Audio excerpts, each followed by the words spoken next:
So as you can see behind me, today I am harvesting my sunflowers. So I want to talk you through how to harvest them, how to dry them, and how to store them ready for growing next year. So let's have a look.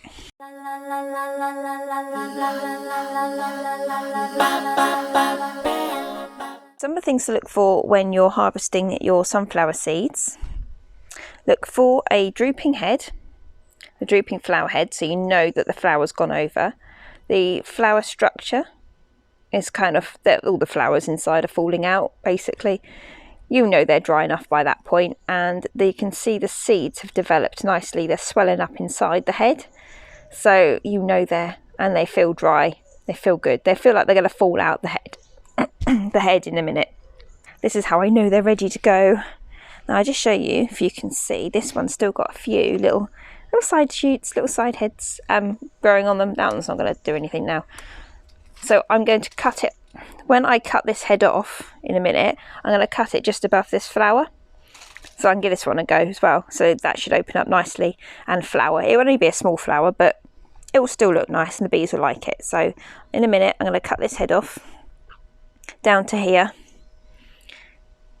and then give this one a chance to flower, and then I'll show you how to collect your seeds. Right, so I've got my flower head we have cut off. So as you can see, all the flowers are starting to fall out inside, and there you can see the seeds clearly there, and they're all nice and hard, and they've soldered up nicely to fill the head. Everything's dried out. You can see them falling out. All I have to do is tap it, so it's all nicely dried. I'm now going to take said sieve, and I'm going to try and get as many seeds, or get them all out into the sieve, so I can start removing some of the plant matter, if you like, the debris from it. So I only want the seeds. I don't really need the rest of the plant, really. Now, there is another way you can do it. So if they're not quite dry, we haven't had a rain here in a couple of weeks, so they are fairly dry now, so they'll be fine to go straight into storage. But if they're not quite dry, if you're not convinced, if you had a rain or it's been particularly cold and dewy, you can leave them like this and then tie them, hang them in the greenhouse, or if you've got like a warm shed or conservatory or anything like that, tie them up with a bit of string and hang them. I usually put a paper bag over the head, over the flower head, to just, when the seeds fall out, they don't just fall on the floor, they fall into the bag, so you don't lose anything by doing that. But that just helps them dry if they're not at this stage, if you like. I mean, I could still do them with this one, but they're fairly dry and I don't really need to worry about it. So they're going to go straight into storage. So I'm going to start emptying this beauty into my colander.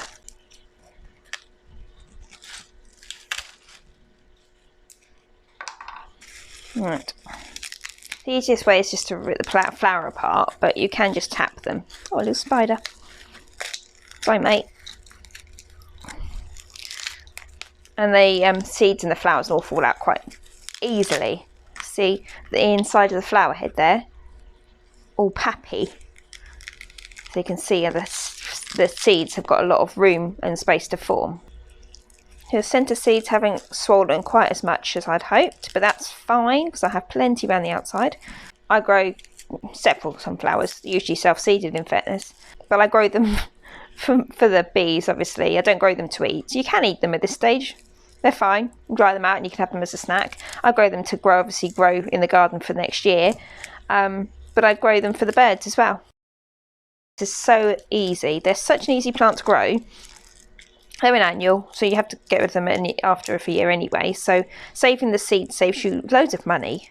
So easy to grow, and as I say, you can either feed the birds with them, you can snack on them yourself, and then you can just save the seeds for next year to keep growing, keep the cycle going. I just fired one over the other side. That can stay there, something can come and eat that in a minute. Such a fun plant to grow, so easy to grow from seed, and obviously save the seed, and they look really nice. You can have competitions with your kids to see how tall you can make them, they can grow. Yeah, there's all sorts you can do with a sunflower. In the comments below, what do you do with your sunflower seeds? Do you dry them and store them for the next year to plant on? Do you snack on them? Or do you just do what I do and then cut the heads for the birds to peck at? They do like them. And they cost a fortune if you buy them, so this saves you a lot of money. So having a sieve will help me sieve out any of the thinner stuff, smaller stuff, but I can pick out the bigger stuff quite easily. Sieve it out on here. Now I can just sweep it away. Get some of the bigger stuff out. Right. So now you can see there's a few flower heads still in there, but I can pick around those. But the seeds are all clear of any other debris, so I can. Some of the smaller seeds are falling through, but they're not ready, so they're quite. You can see they're squishy seeds, so they're no good. They're squishy, so they're fallen through. But the good ones are left in the colander, in the sieve. So I will then either you can put them in a jar or in a paper bag. I'm going to store these ones in a jar because I have a jar spare. I would normally use a paper bag or an envelope and then write on them what they are, but I'm going to use this jar. It's airtight. It's going to sit in either my greenhouse or my shed, somewhere cool and dry, so they'll store well, ready for next year. So I'm just going to pick these out.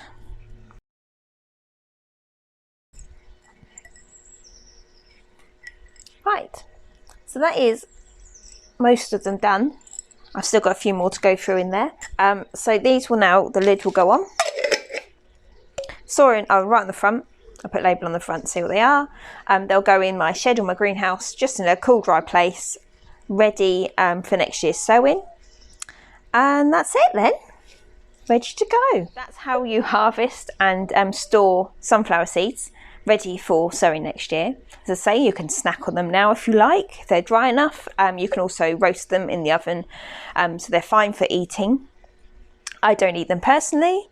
They're fine, I don't mind them, but I grow them for the birds or for resowing next year. That's what I do. So just to recap on what I was doing. When you're looking at your sunflowers ready to harvest the seeds, look for a drooping sunflower head. I can't really show you that one now because it's been destroyed, but look for a drooping sunflower head. All the petals are they're dried up, fallen off, and the internal flowers, they're all, you can just touch them and they just kind of fall out. Hang on. Crazy girl. There you go, bless her. The seeds inside are going darker colour and they are like they've swollen up. So you can see that they've swollen to fill the flower head. Mine was a touch early because there was still quite a few central seeds that hadn't swollen, but there was enough on the outside that I was quite happy to harvest them. I've got another couple of big flower heads that are still quite in flower, so I will select those ones another day and store those seeds as well. So it's fine, but yeah, look for the seeds to be like nice and swollen and dark and dry enough. If your flower heads aren't quite dry, if you've had a rain or if it's been really like a heavy dew or anything like that, and you're not quite sure if it's dry enough, cut the head like I did, so it's long enough, it's got a good few inches of stalk to it, if you like. Tie it with a bit of string and tie it up in a warm area in the sunshine or in like a conservatory, in your greenhouse, anywhere like that that's going to be warm and dry. Put a paper bag over its head, over the flower head, and tie it up, and then just hang it, and then as soon as these seeds are dry enough, they'll just fall out into the bag. So that's a really easy way of doing it as well. You don't have to pick away any of the forage either, so that's easier. I may well do that later on in the season with the bigger heads because they're very big. And they're going to take me forever to ferret through them all. So might do that. So yes, so that's an easy way of doing it if you want to do it that way. If you like this video, give us a thumbs up, make me happy.